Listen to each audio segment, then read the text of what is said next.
Hey everybody, how's it going? I hope you're having a lovely day. On this channel for a long period of time we talked about right to repair, how you should be able to repair what you own, and that is slowly tied into your ability to feel like you own what you own, because many companies have taken part in anti-freedom, anti-consumer practices that really do beg the question, who owns what it is that I bought and paid for? I bring this up very often, whether we're talking about Arlo cameras, where on the box they advertise certain features and functionality for free that were no longer available for free when the company decided they wanted more money, or something like a $400 baby monitor that advertised certain features for free that then turned into a subscription when the company went bankrupt and was purchased by somebody else. Now, it's one thing when this happens with a $100 camera or a $400 baby monitor, but the problem is when it happens with an electric vehicle, because vehicles tend to have a lot more zeros on the end of their price than a baby monitor or an indoor camera. This is going to be from China Observer. I credit them with this screenshot over here that was taken from a social media website from somebody who had purchased a Weltmeister electric vehicle, which is a company that recently seems to have gone bankrupt. And this screenshot, loosely translated, means something along the lines of security environment initialization failed. Please ensure that the network environment is good and try again. Over here, it says something like network abnormality. Please try again later. The format of the data is incorrect. If you speak Chinese, please do correct me if I've gotten anything wrong there. My Chinese is a little rusty since I've never spoken it over the course of my natural life, and I'm using a translator for that.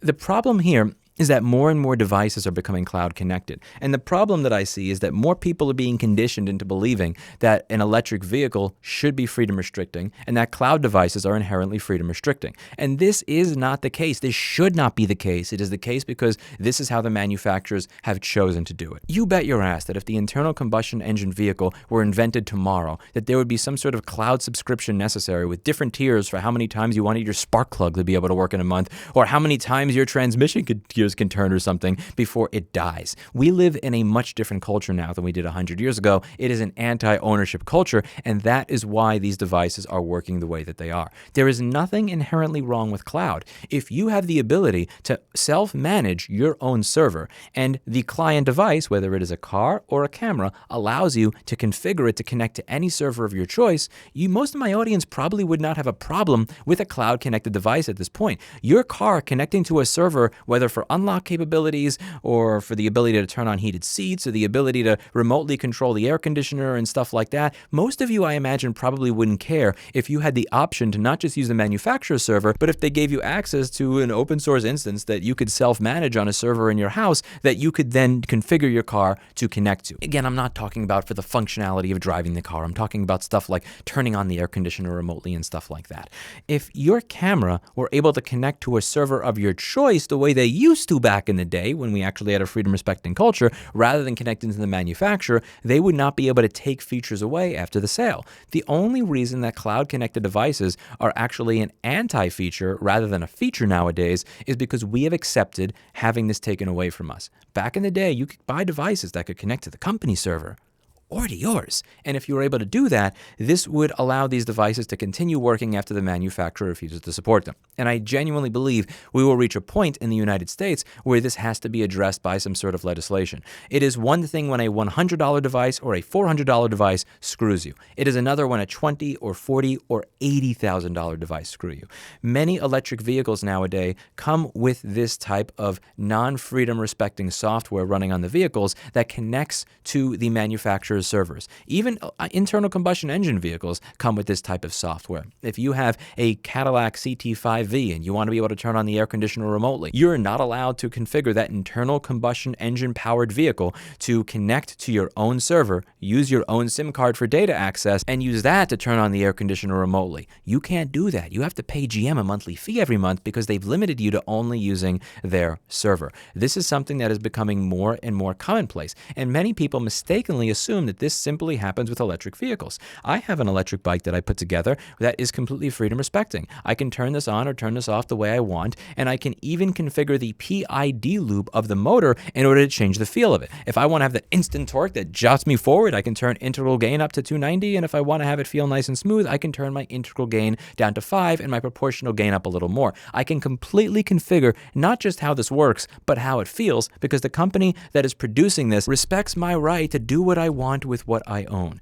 And here we're not talking about changing the PID loop of a car. We are talking about the basics of locking and unlocking and remotely turning on the air conditioner. And at some point, if this goes too far, again, people here are complaining about their keys not working, we may get to a point where you are not able to get into your car because the manufacturer has gone bankrupt. And that is where legislation will most likely be needed. When a $100 device fails, that's one thing. When a $10,000 or $50,000 device fails, that's another. In the United States, we give companies lots of protection when they enter bankruptcy. And I believe that in exchange for those bankruptcy protections into the future, one of the requirements of this is going to be that you make all of your software available open source with the most permissive GPL license there is, so that somebody out there has the ability to reconfigure your software so A, the user can change their client to use a different server address, and B, they can run or manage their own instance of that server. I genuinely believe that 99% of my audience would have no problem with there being tons of computers in their car and cloud-connected services if they had full control over those services. The problem is not that there are cloud-connected computers